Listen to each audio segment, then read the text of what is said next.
Okay, sige. Good afternoon once again, no? Huwag lang tatayo. Just stay where you are. And let us discuss another topic about social sciences.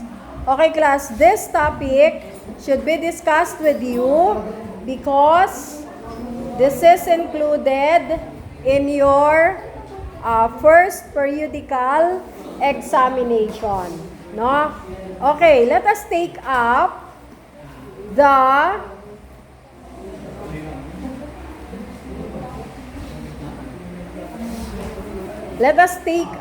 okay. Recording in progress. Yeah. Let us take up the anong tawag dito? Nalilito na ako. Let us take up the different functions of applied social sciences to self-development. Another topic in your applied social sciences. Okay? So let us take up first the functions. No? Ano-ano ba yung functions? I think I gave you already these 3 functions. No? The only thing is that I did not discuss these 3 comprehensively. No? Tama ba? Okay. So the first function is all about counseling. No? So when you heard the word counseling, what comes to your mind? Enan? Mom, it's like you're a consulting person. Consulting Consulting a person for what? Ano ba po mga ipatungkol po siya sa mental problems po, advising, parang gano'n. Okay, seeking for some advice or counseling, di ba? From the word itself, counsel, di ba? So you will be counseled, no? Or you will be what's that? You are going to consult a person, no? That is well-versed or that is an authority when it comes to counseling. Kagaya ng ating guidance counselor, di ba? So it has something to do with counseling, okay? Because in counseling, it offers guidance to individuals in various situations of conflict, no? Confusion and crisis. Counseling also provides the tools for the individual to address issues of self-development, no? Okay, class, anong ibig sabihin? Pag sinabi nating self-development, ano-ano ba ito? Pag sinabi nating self-development, this has something to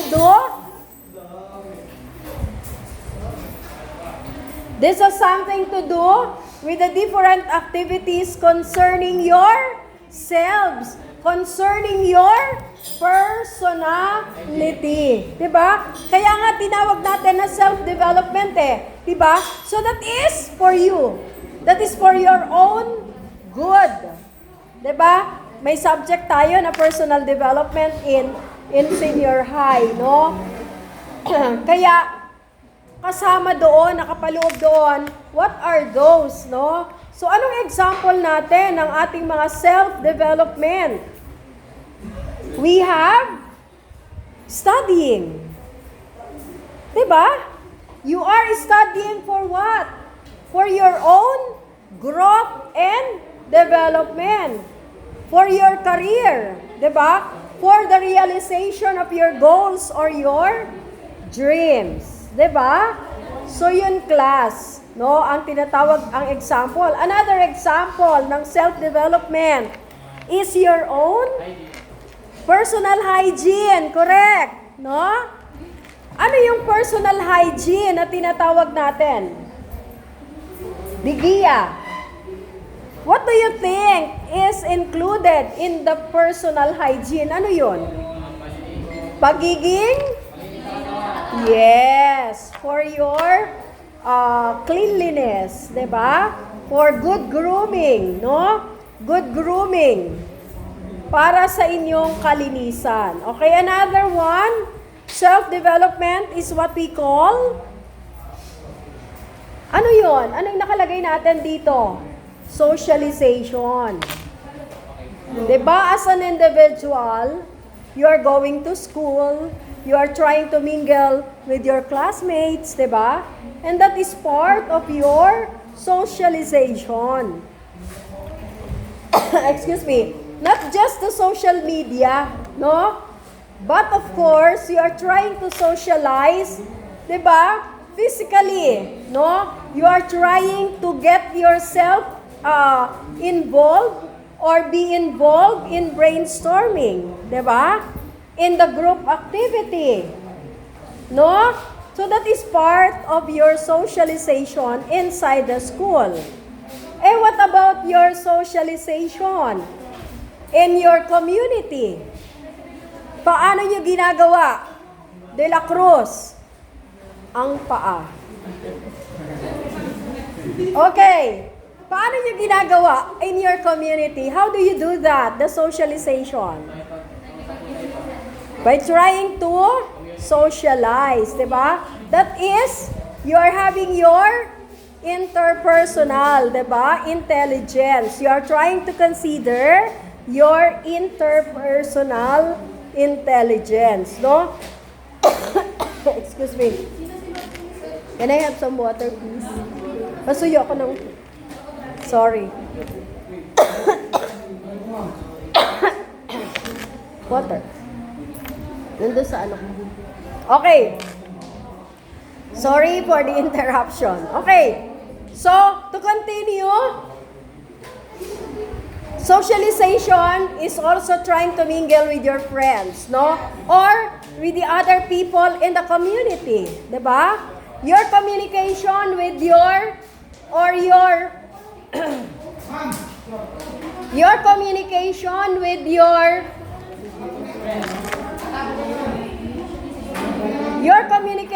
with your peers, with your family members, that's part of socialization also, no? That is for your own self-development also, okay? Another, okay, is smoking a part of self-development? No. Ha? Hindi. No? Wala tayong nakukuhang maganda sa smoking, 'di ba? Ang nakikinabang lang sa atin ay ang mga tobacco company, no? If we smoke, 'di ba? Pero for our self-development, smoking is not included. Ha? Okay. What about enrolling to other courses during summer? Kasama ba yan? Yes, it is included in your self-development. Diba? Okay. Now, let's proceed to the second function of social sciences. The second function of social science is the social work. Pag sinabi nating social work, what does it mean?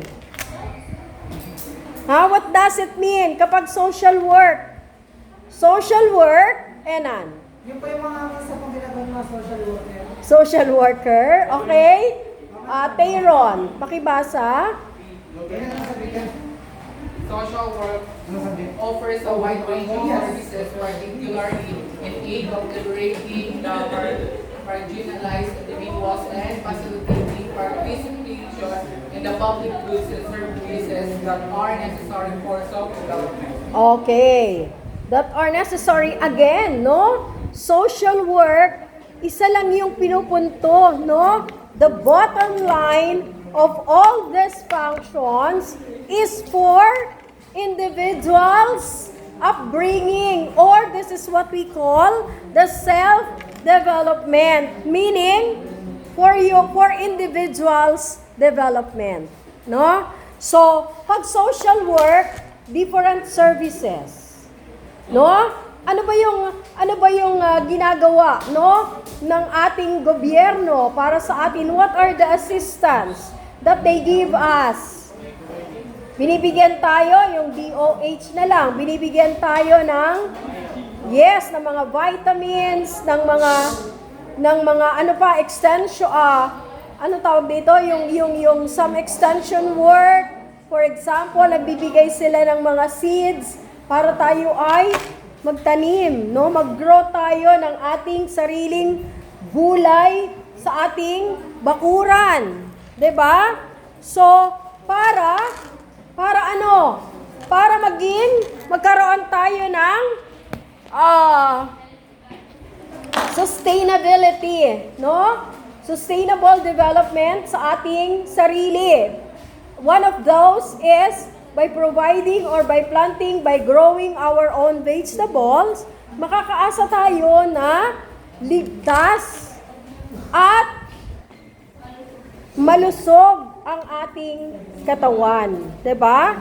Sa pamamagitan ng pagkain natin ng sariwang gulay. 'Di ba? Na binibigay sa atin ng mga social workers. What else? Ano pa?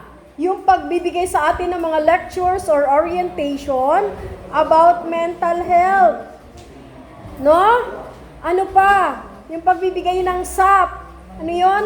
Social Amelioration Program. 'Di ba? Yung pinamigay ng DSWD na funds during the pandemic. No? Ano pa? Pagkakaroon natin ng mga ID, yung mga 4Ps na iyan, 'di ba? O sa ating mga senior citizen, pagbibigay din ng ayuda. So those are some of the works of social worker, no?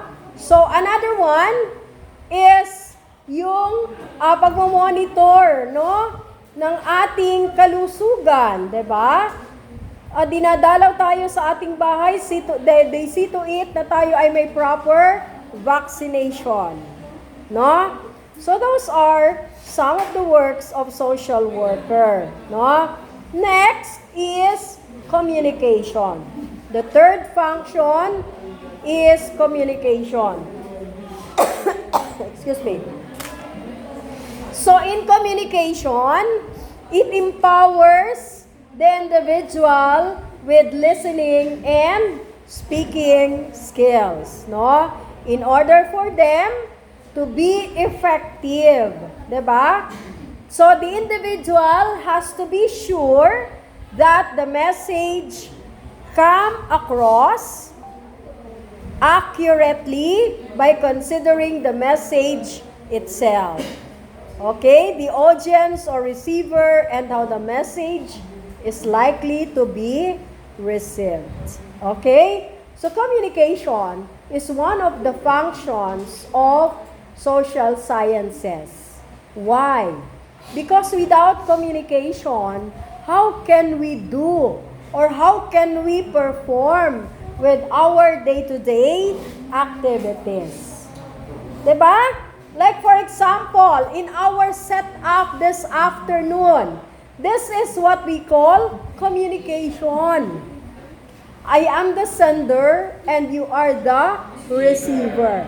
Tandaan natin, class, that communication is a two-way process. No? Why two-way process? Because there is the sender and there is the receiver of the message. No? That is why it is a two-way process. We have the sender and we have the receiver. And communication is very important. No? In communication,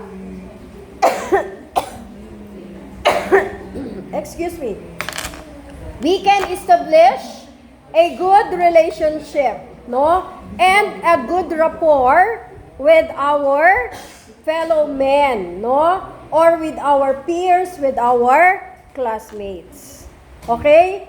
So, in communication, we are always aiming here for effective communication.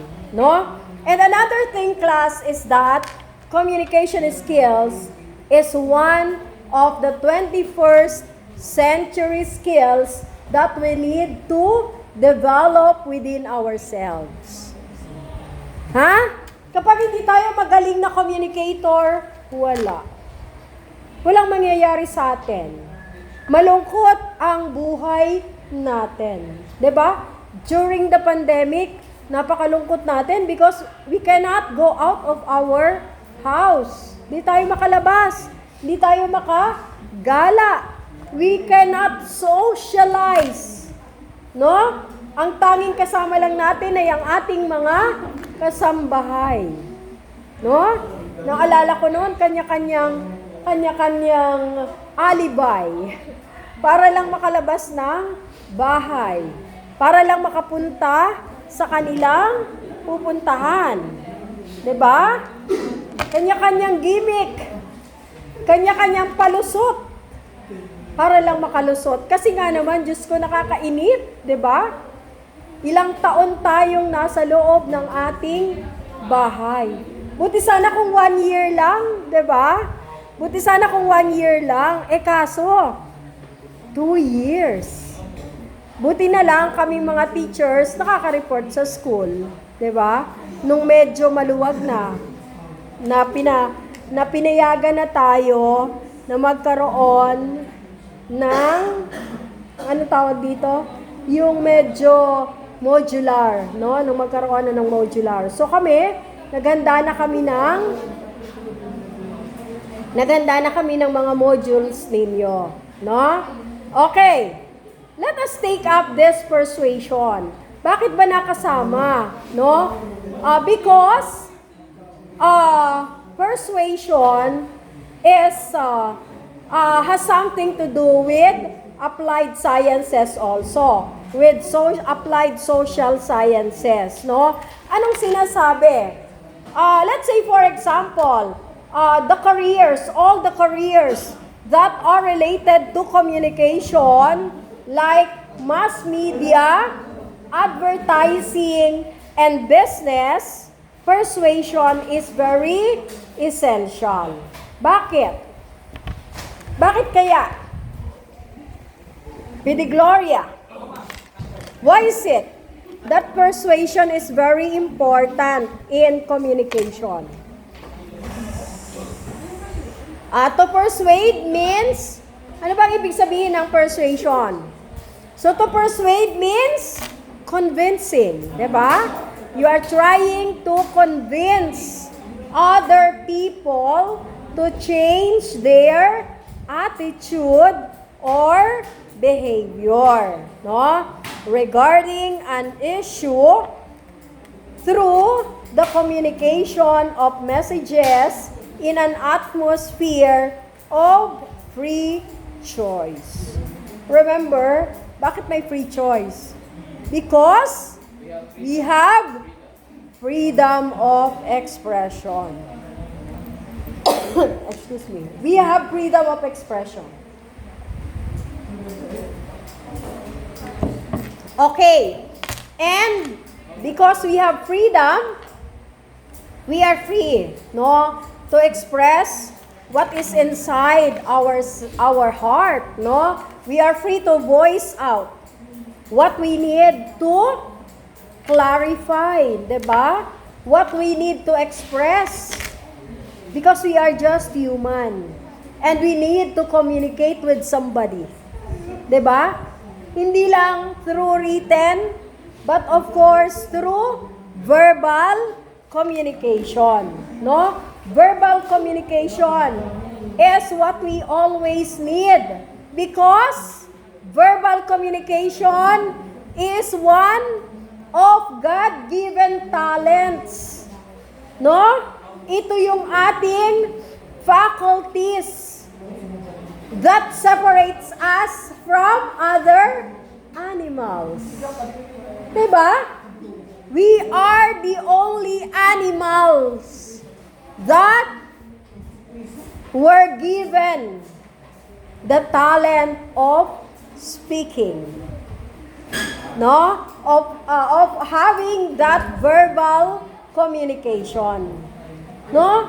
Tayo lang yung binigyan ng pagkakataon na magsalita.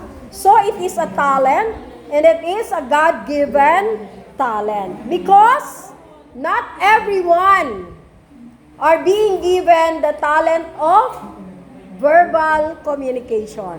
Ha? Tandaan nyo yan. Ang iba ay hindi nakakarinig. Ang iba ay hindi nakakapagsalita. Kapag wala kang narinig, kapag ikaw ay hindi nakakarinig ng kahit anong salita, makakapagsalita ka ba? Or can you answer back? No. You cannot convey the message without realizing what is that message that you have received. You cannot have some feedbacks. Diba? Excuse me. Okay, sorry po. So therefore, class, one cannot persuade a person unless he or she has a foundation on social sciences. No? It is very important that those who make the messages or advertisements that want to persuade a client or customer must be knowledgeable about the culture of the people in which the message is being communicated. Okay. Sa ating pagsasalita, sa ating freedom of expression, there must be a certain responsibility. No? Responsibility na ano? Na hindi porke may freedom tayo to express, ay sasabihin natin ang lahat kasi hoda na meron tayong masasaktan. Hindi ganon, diba? Dapat, it should be coupled with responsibility. No? Alalahanin natin. Let us have some considerations about others' emotions. No? Let us have, or let us try to consider the emotions of other people. Diba? Another, the heart of persuasion is the ability to understand well one's audience and its complexity. No? So, anong ibig sabihin nun? Yung puso ng ating convincing power. O how do we convince other people? The heart of that is to understand well one's audience and the complexity. Anong ibig sabihin nun? The bottom line of what I have said is that you should have the caring heart. Be considerate to other people's emotion. No? Palagi kong sinasabi ito, class, sa aking mga lecture. No? Na hindi mo pwedeng pasunurin sa'yo. You cannot persuade other people to follow you without the heart. No? Without the heart. Without your good behavior.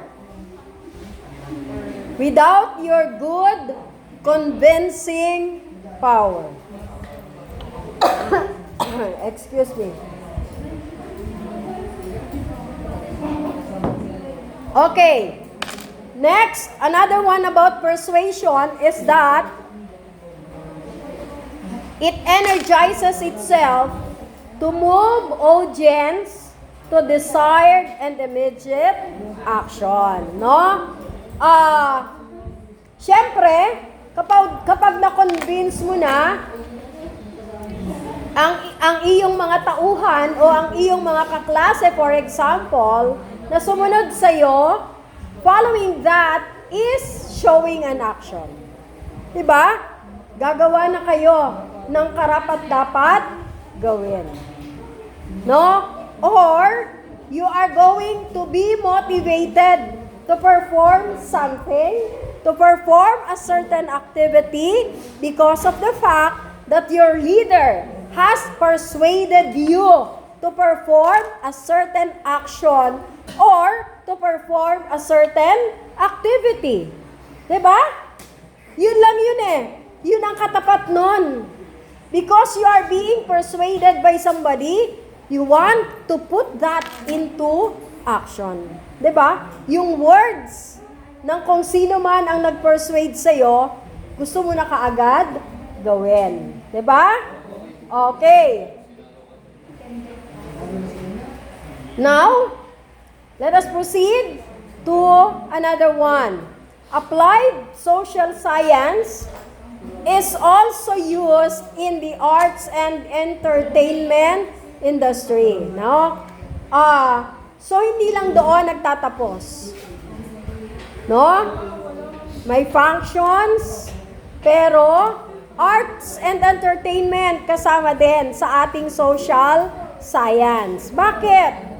Applied social sciences are also used in the arts and entertainment industry. Bakit? Arts and entertainment are reflections of a country's culture and society. Diba? Pag nakakakita tayo ng mga artista, naliligayahan tayo. Nasisiyahan tayo. No? Naku, talagang hindi magkamayaw ang pilian, ang sigawan. Diba? So, to be able to analyze and understand the development and new trends in the arts and entertainment, it is important to be familiar about the people's social and cultural conditions, no? 'Di ba? Natutuwa tayo kapag nakakakita tayo ng mga artista. Pero yung kanilang mga palabas, yung kanilang pelikula, yung kanilang yung kanilang mga K-drama, no? K-drama ba? O yung kanilang mga television, kailangan acceptable in the society. Diba? And yung kanilang language, yung kanilang mga scenes should be in accordance with the accepted norms, diba? In our society. Kapag yan ay hindi sumusunod sa ating mga cultural practices, diba? Hindi natin tinatangkilik, no? Parang lumalabas na hindi sila dapat tinatangkilik kasi they are against, no, the cultural practices or the traditions of our country or of our place. 'Di ba? So yung ating mga culture, yan ay kulturang namana natin sa ating mga ninuno, 'di ba? Kaya naman, ina-adapt natin. Kasi, iginagalang at nire-respeto natin o minamahal natin ang ating mga ninuno, ang ating mga ancestors. No? Okay. As new forms and delivery systems for entertainment flourish, there is great importance to understand the needs of the viewing public. No? So ano ba yung patok sa masa? Ano ba yung pinapanood at tinatangkilik ng publiko? 'Di ba? So yun lang ang dapat i-consider ng ating arts and entertainment industry. No? So, is there any question, class? I think it's already time. So, let us have now, let us stop it now for a while. Let us pause for a break. No? Break or you will have another subject na, no? Yes. Okay, sige. That's all for... May question ba? So, that's all for this afternoon. Muna class, that's all for this afternoon. Goodbye class.